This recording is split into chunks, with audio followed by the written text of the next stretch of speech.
Hello and welcome to Real Hi-Fi Help. So, I finally understand R2R DACs, that sound that they make. What exactly is it that it's doing to the sound? Well, I spoke to my friend over the phone the other day, and a couple of things kind of clicked into place. Me fully understanding the R2R DAC sound that we're getting in this current age. Now, I'm not gonna say that R2R DACs don't belong on the market and it's rubbish and it's only for a certain part of the market. I'm not gonna say that. I'm also going to be open for the possibility that there are levels of R2R DAC sound, but I also have to say that most R2R DACs that I have heard in the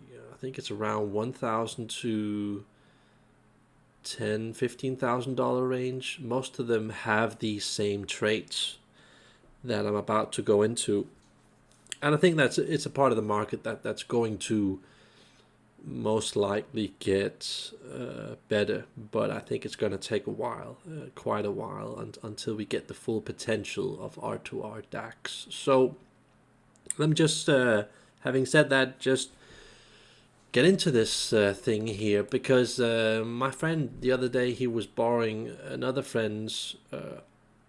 How do you say this? Aquavox R2R DAC. I think it's pronounced Aquavox, not Aquavox. Yeah, Aquavox. And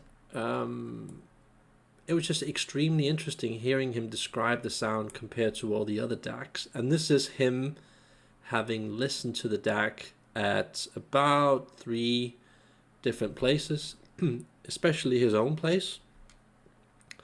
And he told me that these are kind of his words that he told me. Yeah, I get why people are talking so much about these types of DACs and why they are so popular.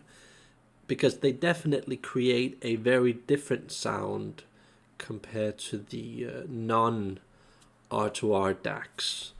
But what's really interesting is that it fixes the sound problem in a completely different way, where it's almost as if it's in a more generalized type of way for people at perhaps the lower levels. It just seems like, this is a higher level sound, and I keep hearing this from from channels like, wow, you get a lot of money here, DAC of the year, Denefrips, Aquavox, well, whoever makes these R2R DACs, and so he told me that yes, the sound is more analog, but not really analog in a deep and proper way, more in a controlled, boring, flat dynamics, lost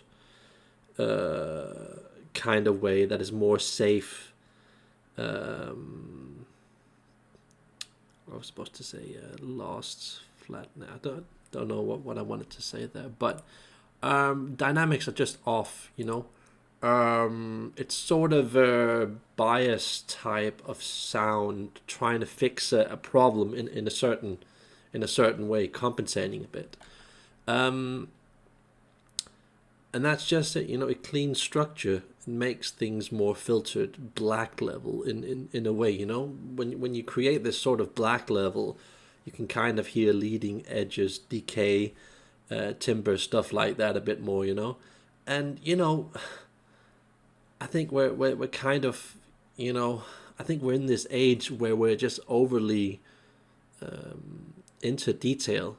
That's this type of detail where there's more data, but the substance of the data isn't quite as good as it used to be. That's just my opinion. But so yeah, in a way, it's better. It gives you a better sound, but only on those lower class systems. Because on a proper system that is not numb and is actually reacting properly, then you're hearing how bad the sound really is, that then you're hearing how the ability to convey emotions, the depth of the treble, and that liveliness is just, almost, it's almost as if the artist and the whole band is on some kind of a prescription medicine,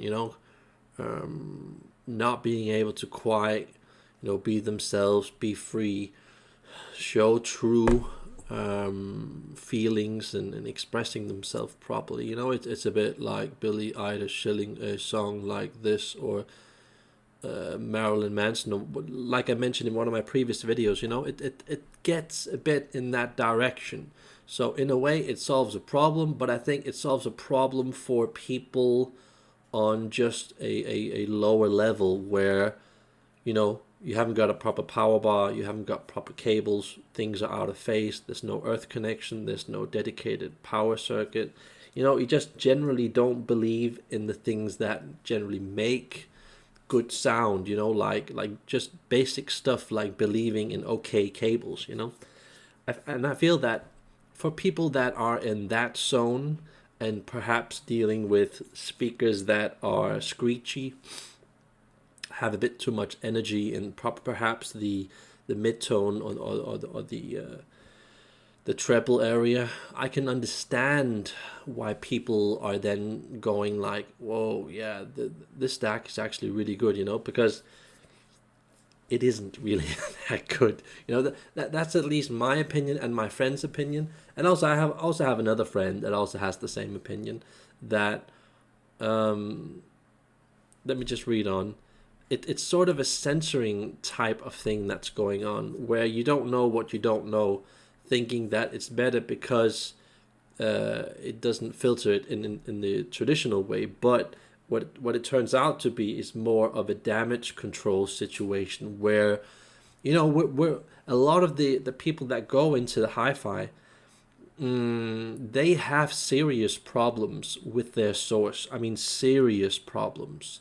And I can fully understand why a thing like Denafreps and Aquavox, R2R DACs, why they seem so appealing. Because what you can suddenly do that they couldn't do before was, for example, buy like a 50 or $100 used CD player, where you get like a CD player that's 20, 25, 30 years old, and you can then feed it into this thing, this R2R DAC from, for example, one of these two companies. And what you'll get is usually a higher degree of control, power, separation, and access to detail that you normally wouldn't be able to with stuff like that, a lot of basic gear. And I know a lot of haters are then going to say like, oh, you're generalizing, you can't make these blanket statements, la la la la la.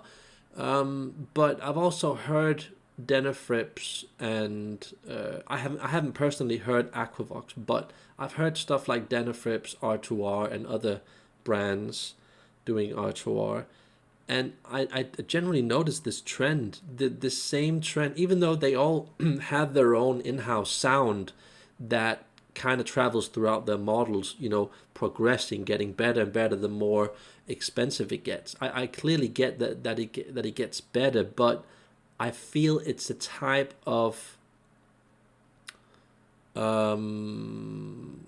it's a bit like my other video here, the opposite effect, where you're taking something that's dark and mixing it with something that's bright or light or whatever you would call it, and you're kind of fusing it together, and you're getting like a type of compromise hybrid type of sound. And that, I think that's really what's going on, is that there's so much chaos on the source signal, there's so much bad cabling, we get so many bad networks on those bad streamers, for example, that for not a lot of money, people can then elevate their sound, get up there where it feels as if they're, using perhaps where it feels as if they're not using the usual 2 to 3 times amount of money that you're supposed to be using to normally get in that zone, if that makes any sense to you. So what I'm saying is that it's a kind of a simulated higher level sound, but at the expense of not getting that potential much higher sound where you can go much deeper into the sound, if that makes any sense. So he also said that micro detail was just eaten away.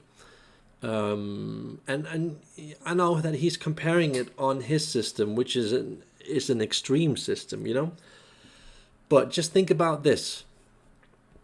He said that when he tested it on his system, that he said about 2 out of 10 things, detail-wise, was, you know, significantly better than his built-in DAC, okay? But while, you know, 8/10 of the music was just not nearly as good. So it basically gave him a part of the sound which was better, but at the expense of basically not listening to music. So really, do you really want, you know, all that separation, all that, you know, pretend analog sound? To some degree, I get it. You know, I get it why normal people down there that listen to this gear think that this is good sound. In a way, I understand them, because when I was starting my hi-fi journey, I would have loved to have a thing like this Aquavox DAC or the Denafrips DAC, R2R DAC that I heard. I would have loved to have started in that direction, but you get to a point when you realize that it's holding the system back. You know, it's kind of, I'm going to go a bit into it here, down here. He said that it just doesn't come close to the Audio Note 2.1 signature DAC, which was a bit more expensive, but he just said that this thing made music. And it was very focused on the ability to express that, you know, the articulation of that detail was very believable and real, where this other thing just felt like, you know, a computer in a box that was, you know, trying to sound analog, you know. But yeah. Let me just see what I wrote here. Yeah, my opinion of the matter is that I've heard really good R2R DAC sound. I've heard that, but I have to tell you guys that the stuff that I heard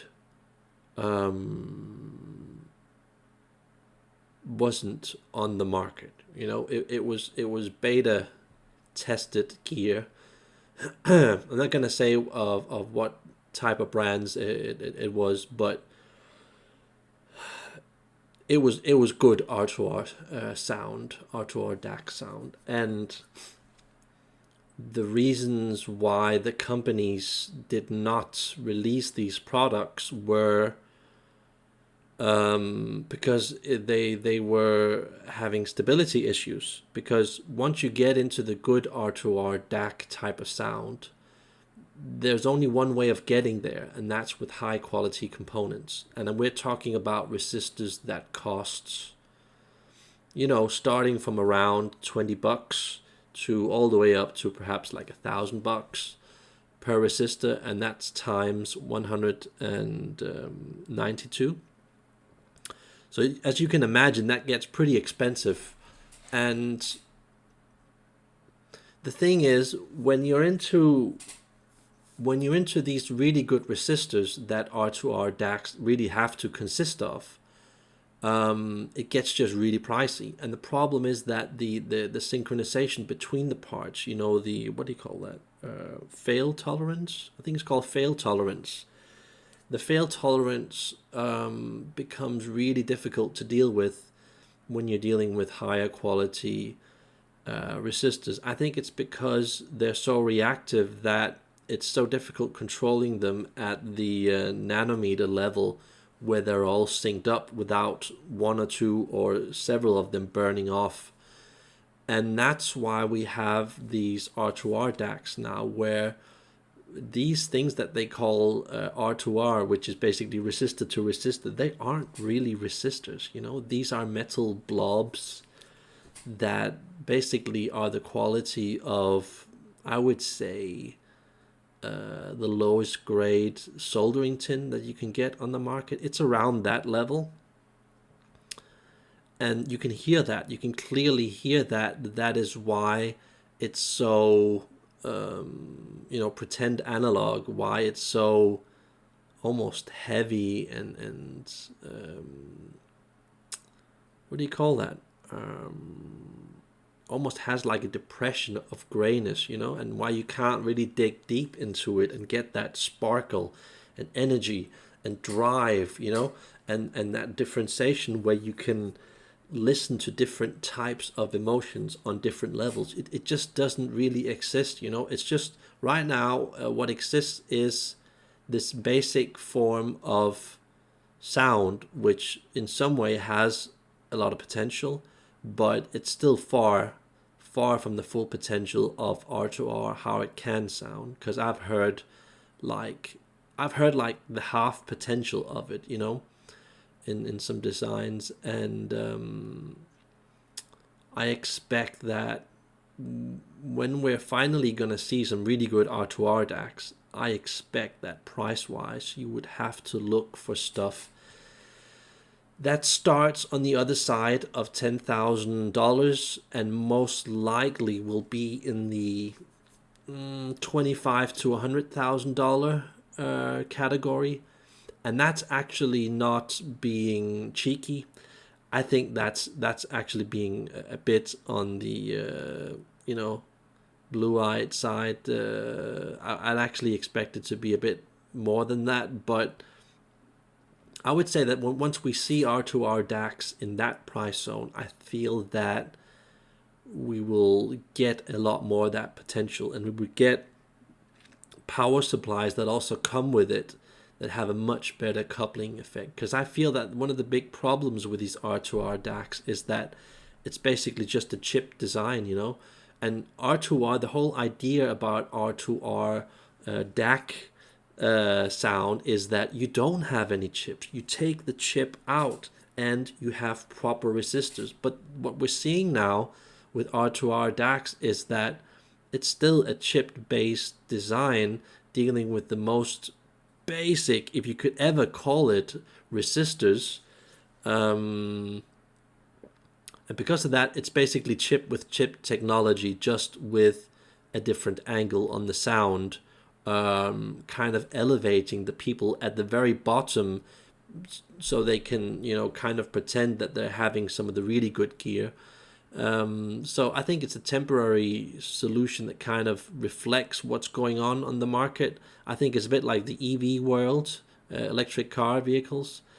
It's kind of a thing in a temporary morphing type of state, where I feel that we might see a lot of stuff happening in this area of the market, but right now I still feel that we're at least 10 years away from getting like really good R2R DAC sound. Now, I wouldn't disagree that you could probably find like one or two brands that make some really insanely priced R2R DACs that most likely sound a hell of a lot better. And but I just feel that, price wise, you might as well just go for something like the AudioNote 2.1 signature DAC, because even if you don't have AudioNote gear, it still is pretty compatible on a lot of gear, and it gives that very nice deep black sound, but naturally black. And it's just the instruments, instruments just start at this level to sound really good. And that's the type of sound where you can put some better tubes on.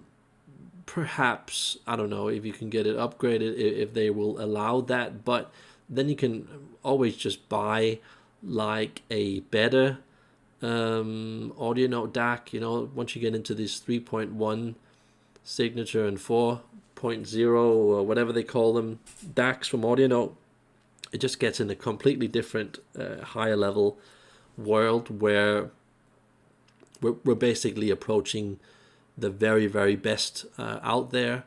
And of course, they've got the DAC 5 and the fifth element, and they're like, 2 or 3 times better than the best that isn't audio note top models. But again, we're into ridiculous price territory there. But that's just my opinion, I feel that that's what's going on.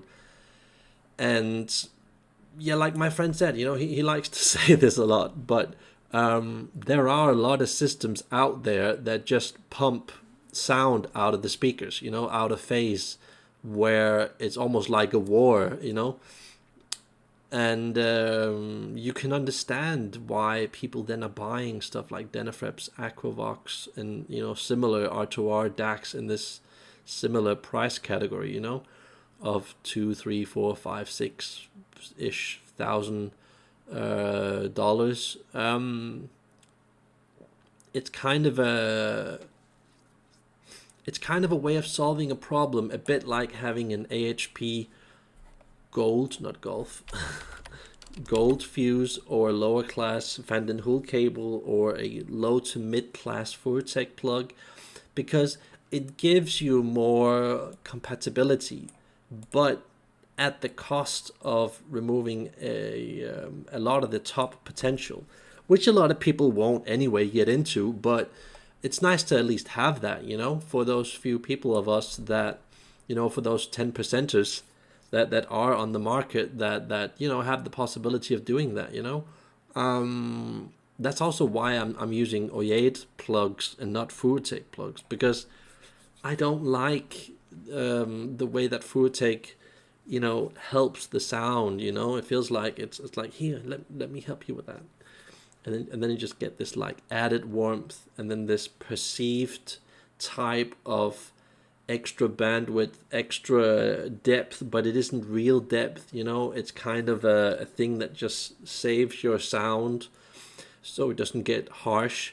And because it does that, because it doesn't solve the problem at the root, it kind of destroys the 3D a bit. But again, you're not really sure, because you're still dealing with equipment problems and all kinds of things like that. So it's difficult to kind of realize this, because a lot of people, they don't realize that you can buy a plug, it's going to sound in a way that's perhaps, all the way to the left or all the way to the right. But they don't realize that once you have taken that plug and put it on every single part of the chain, only then will you see it for its purity, what it really does, And then you have to kind of take that situation and copy it on a lot of different systems, and then you can see that, okay, that's that type of sound, And that's how I came across Van Hool, Furtek, Oyed, and discovered is exactly what are they doing, and this is what they're doing, Basically, Furtek is people at the lower to mid end that need help.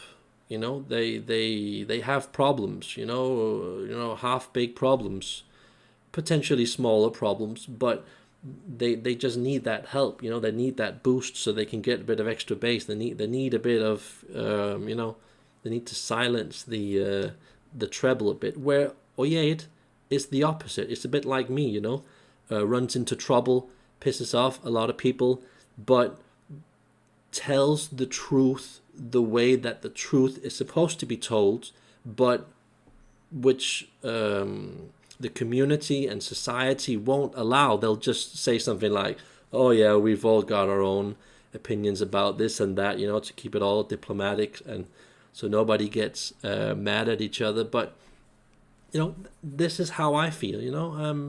I might offend a couple of people saying these things, but somebody needs to say these things, because there's the pretend truth that's safe, so you don't have to deal with people, which everybody likes to say, because then they won't get in trouble. And then there's the truth that isn't, it's not pretty. You know, it's like looking at my videos. It's not pretty. There's not a lot of artwork. I don't do a lot of thumbnail editing and stuff like that. You know, and I think we have to kind of be honest towards ourselves and realize that many times we're just buying stuff because people say it's good and the community says it's good and it looks good and there's documentation and there's specification and there's science, and you know, we've got all the data on our side, so why shouldn't it be good, you know? And then you have these pretty videos that are edited in these kind of ways, and then you really want it, you know, that it makes you really want to buy that type of gear. But I just feel that that's just a certain spin on how you can make basically anything look good without it really being good.